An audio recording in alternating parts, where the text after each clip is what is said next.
Frank Page was alone at home when the call came that would change his world.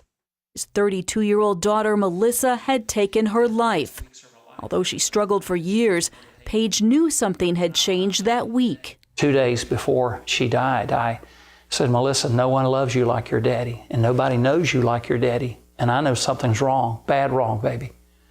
Please, when she was getting ready to go talk to her mental health professional, you tell him that your daddy thinks that you need to be hospitalized.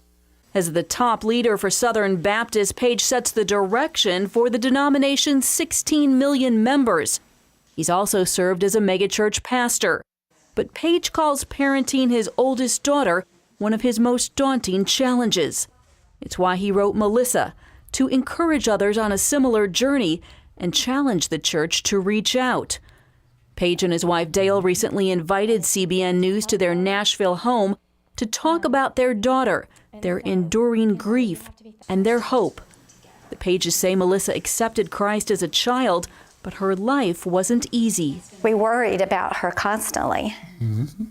Wanted to be able to help her. But she struggled with addictive issues, behavioral issues, rebellion issues. She struggled in many, many ways, relationally. She was gifted beyond words and struggled beyond words. In her 20s, Melissa reached a period of stability. She married and seemed headed on a smoother path. But then a bout with cancer led to a prescription pill addiction, and she spiraled downward once again. The Pages say she never mentioned suicide, leaving them in shock the day she died. People say, she committed suicide in November. And what was it like the first Christmas? I don't remember. I don't. We were still in that fog. Now, the second Christmas, I well remember. Then the grief was even worse for me. After more than 3 years, the Pages describe their grief like waves, continually rolling in, but varying in frequency and intensity. Their great comfort, knowing Melissa is at peace in heaven. It's a biblical truth they say our culture has undermined. People will say, well, if you commit suicide, you're going to hell.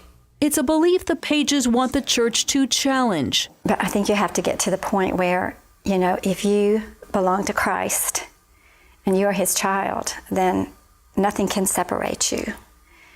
It's a family thing, and family never changes. Moving forward, the Pages hope to build on the growing national awareness of mental health issues.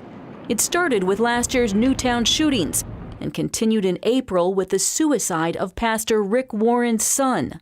I think the timing is fascinating, that indeed all these things have happened in a very short period of time. And I think God's going to use all those things, bad things, to bring forth a movement among God's people. At its annual convention in Houston, the denomination will promote awareness of mental health issues. Page hopes to begin to ease some of the stigma surrounding these issues and to encourage churches to more proactively minister to those who are suffering. There are legitimate, serious issues people struggle with, and the church needs to be the place where we say, we understand. For those walking through grief or depression, Page says the local church can help through support groups, counseling, or simply awareness of community resources. It's an enormous challenge, but with more than 36,000 people taking their lives each year, it could meet an enormous need. Heather Sells, CBN News.